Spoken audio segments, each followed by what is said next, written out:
Hi everyone, John here, and welcome to my video. In this video, I'll explain a Python program I created as part of my assignment. This program helps a user calculate their net pay, record income and expenses, and see how much money is left after spending. I'll explain everything step by step using the exact line numbers from my code, and I'll keep it very simple so anyone can understand. Yeah. Line 2, I created a list called transactions. This list will store all income and expenses the user enters.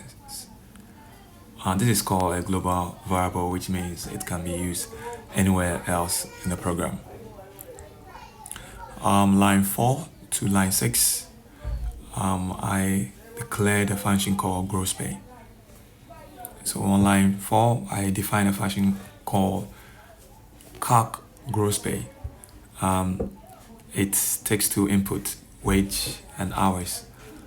On line 6, it multiplies on them.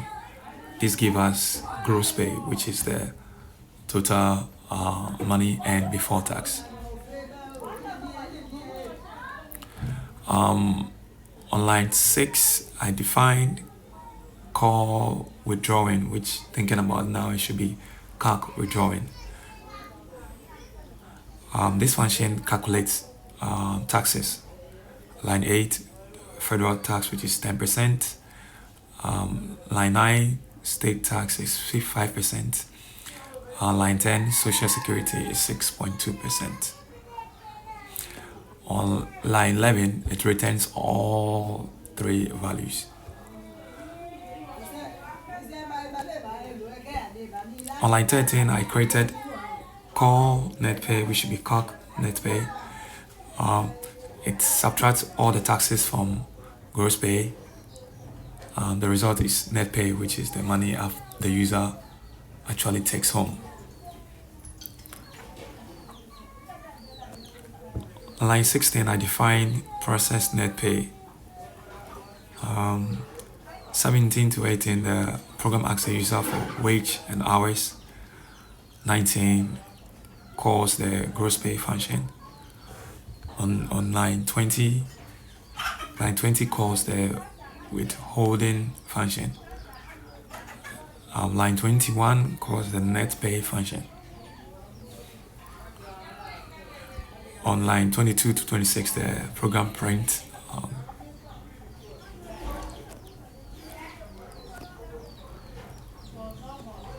22 to 25, the program print gross pay, taxes, net pay.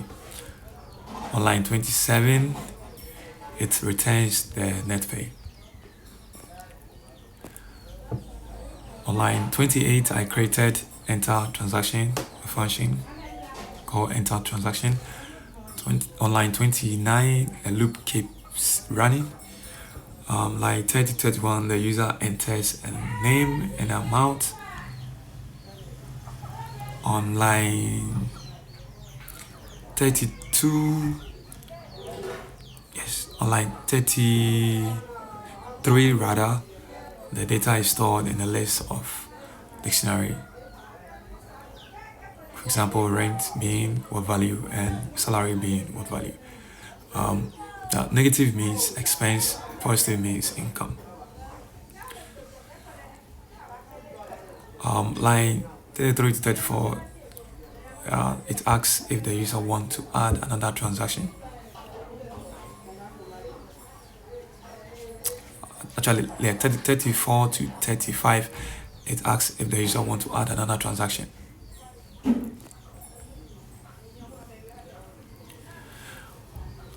On line 36, I define show discretionary. Line 38, add all incomes. Line 37, add all income. Line 38, add all expenses. Line 39, calculate what is left.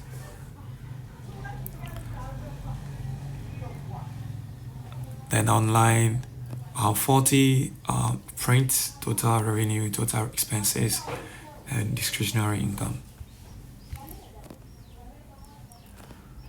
On line 41, line 42, I created the main function.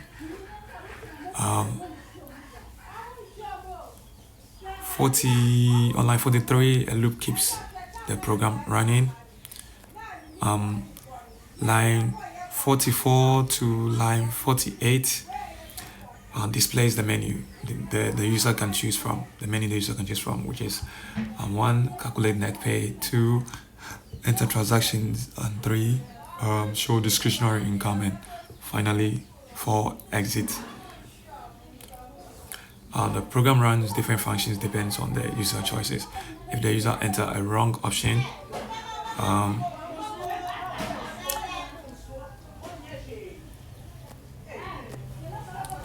if the user enter the wrong option, line 60 shows an error message.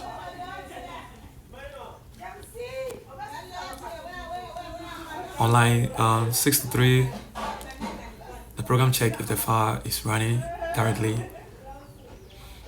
And then on line 64, if it is, line 64 call the main function and start the program. So in summary, this program uses functions to organize the code. It also uses a list and dictionary to store data, uses a loop to keep running, and then finally helps manage personal finances. Thank you for watching my video, and I'll see you in the next one.